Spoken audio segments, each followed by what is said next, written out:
And joining me now is Denise Garlick, Democratic candidate for the 13th Norfolk District State Representative seat. Denise, welcome to It's All Local. Well, thank you very much, Seth. So tell me a bit about yourself. I'm sure people at home watching know you, they're familiar with you, but for anybody who may not be, who is Denise Garlick?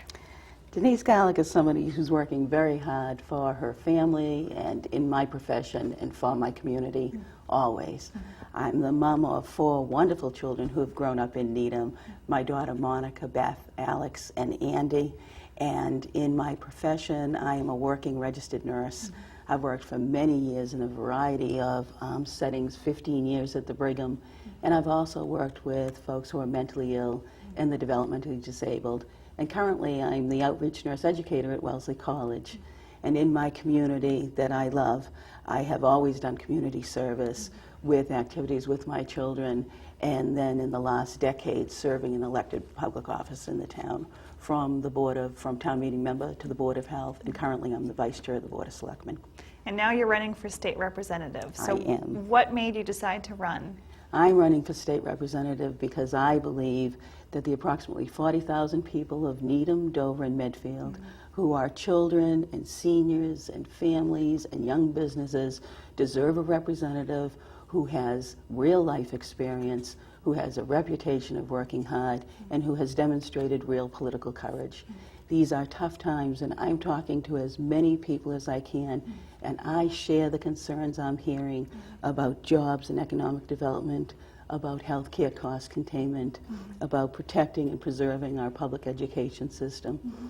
And I want to work hard on those issues and make a difference, like I've made a difference every day in my adult life for people I care about. What are some of those things that you would do if you're elected to state representative? I think the most important thing a state representative can do is articulate clearly what their goals are for the people of their community. Number one, my goal would be always to be the representative of the people of my community and their concerns. I am not a career politician, I'm a career nurse. So I've had the ability to be able to make decisions based on what the people I represent need and not worry about ramifications on a political career.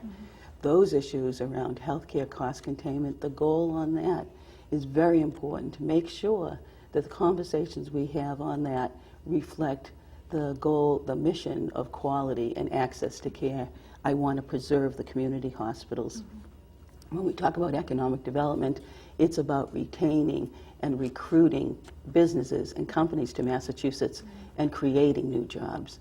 And when we talk about public education, which is a strong value for the people in Needham and Dover and Medfield, it is making sure that given the strain of these economic times, that we can preserve our local aid, that we can meet the needs of quality education, that we can preserve the class sizes that we know make a difference in education, and that we make sure that we have funding for the special ed circuit breaker so all of our children in the school system have what they need and we find balance in the budget in the school system. A lot of people talk about economic growth and development. Do you think it's difficult to do business in the Commonwealth? And if so, how would you change it if you're elected? I think the major goal of jobs and economic development is to make the Commonwealth, to set the table so that businesses outside of the Commonwealth see that Massachusetts is a place that they can come and grow and have a firm foundation. I am the unanimously elected member of the Board of Selectmen to the Council on Economic Advisors, and I have been working on a particular project down on the 128 Business Center, which is where Coca-Cola is. And in that area, we are talking to the people who are residents in that area, developers, current owners of the building, prospective owners, real estate folks, and we're saying, and executives of companies that are related to life sciences and health sciences and green technology, where we know the future is. And we're saying to them, what is it that would make this area the most desirable to you? And those 4 things turn out to be infrastructure improvements, that we look to incentives to bring companies and businesses here, that we look to developing the amenities. That park is actually situated on the river near good walkable trails, and that there is a sense of branding, that we see this park as a good place. I think that's an example. It's just a small microcosm. I know it's Needham related, but I think it's exactly what we can do in the Commonwealth, and I think that's the way we move forward. One of the other things you've worked on here in Needham is the senior center. Yes. Where is that now? That's a big issue for you. You're passionate about it. Where are we on it?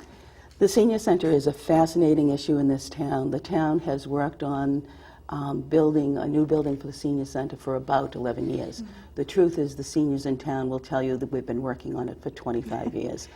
I, again, am the unanimously elected representative from the Board of Selectmen. I chair the Senior Center, co-chair the Senior Center Exploratory Committee. I'm also the elected representative to the PBBC as the user group.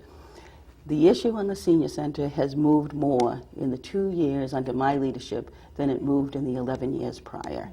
Twice that effort has failed.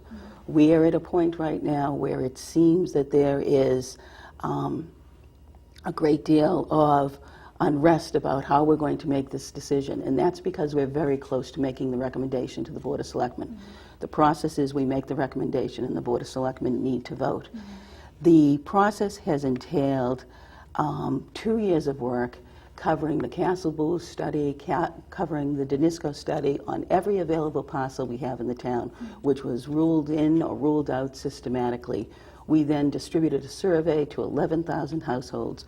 We have held 6 public hearings on this issue. We have issued not 1, but 2 RFPs, which you know, Seth, is a request for proposal of any land we don't own that might be available, a parcel of land that might be available to buy or lease. We have explored every possible venue for the senior center. Our recommendation will then talk about location, size, design, and cost. That's the charge to the committee. As we, on June 22nd, we had narrowed that to 3 sites. The selectmen then added an additional 4 sites after June 22nd. It would make it seem that it would be very difficult to meet our timeline for offering a recommendation, but it does not. All it means is that we have to work harder. The Senior Center Exploratory Committee is meeting 6 times in the month of August, and we will come forward with our recommendation because the Board of Selectmen opens a special town warrant, their first meeting in September, and they for the annual town meeting in November, and they close it in their last meeting in September. And we need to have a placeholder in that warrant so the town meeting members have the right and the ability to vote on design monies for a senior center. And we will meet that deadline.